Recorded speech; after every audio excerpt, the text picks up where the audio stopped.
অঘটনের শেষ নেই আজকে আমার সাথে। একটার পর একটা অঘটন ঘটে গেছে সকাল থেকে। সকালবেলা ঘুম থেকে উঠে ৫টার দিকে চলে গেছিলাম হাঁটতে। হেঁটে এসে বাসি বিছানাগুলো তুলে নিয়ে ঘর-টর ঝাড়ু দিলাম। ঘর ঝাড়ু দিতে গিয়ে দেখি ফার্নিচারগুলো খুব খারাপ অবস্থা। গত কয়েকটা রোববার থেকে আমি ঘরের ডিপ ক্লিন করতেই পারছি না ফার্নিচার জিনিসপত্র। কেননা সময়ই হয়ে ওঠে না। আবার যেদিন সময় থাকে তো শরীরটা কেন যেন ভালো লাগে না। এই করে করে ঘরের অবস্থা খুব খারাপ দেখলাম। প্রত্যেকটা ফার্নিচারে একদম ধুলোর স্তর পড়ে গেছে। তো সব কিছু নিয়ে আজকে বসে গেছিলাম যে না, আজকে আর দেরি করব না, সব পরিষ্কার করতে হবে, না হলে খুব খারাপ অবস্থা হয়ে যাবে।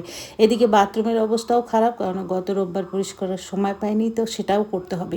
এই ভেবে নিয়ে সমস্ত ঝুড়ি যা যা ছিল আরও অনেক কিছু নিয়ে বসে গেছিলাম। এগুলো করতে করতে ঝুড়ির ডান্ডাগুলো উপর করতে গিয়ে নিচে পড়ে গেল। এই একটা অঘটন দিয়ে আমার শুরু হলো দিনটা। তারপর দুধ বসাতে গেলাম। কালকে রাতের একটু দুধ ছিল, ভাবলাম ওটাকে জাল করে রাখি, ওটাও ছানা হয়ে গেল। আর একটা অঘটন সাথে সাথে ঘটে গেল।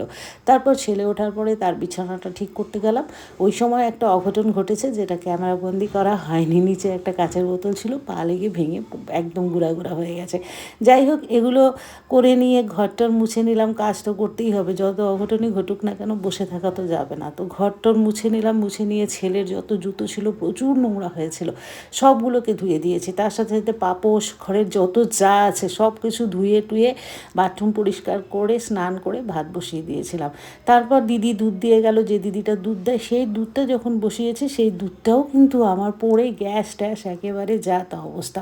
এর মধ্যেই আমি ডালটাও নামিয়ে নিয়েছিলাম, কেননা ডাল ভাত আর একটা কিছু হয়ে গেলে কিন্তু সকালের খাওয়াটা বেশ তাড়াতাড়ি হয়ে যায়। না হলে খাবার নিয়েই চিৎকার চেঁচামেচি যে সবার খিদে পেয়ে যায়। তো এর মধ্যে ছেলে আবার বললো ওকে চা করে দিতে। চা বিস্কুট রুটি দিয়ে ওকে দিয়ে দিলাম।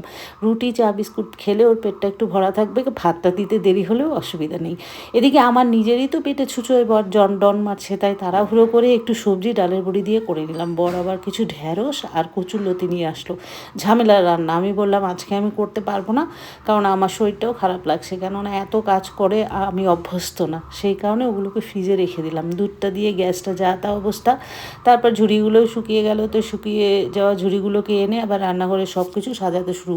এদিকে আমি আর থাকতে পারছি না, এত খিদে পেয়েছে। তো সবজিটা সিদ্ধ হলেই ডাল, অল্প ভাত আর সবজিগুলো নিয়ে বসে পেলাম। কড়াই থেকেই ডাইরেক্ট সবজি থালায় নিয়ে নিয়েছি, কেননা ওই বেড়ে নিয়ে বসার মতো সময় আমার আর ছিল না, মানে এতটাই খিদে পেয়েছে।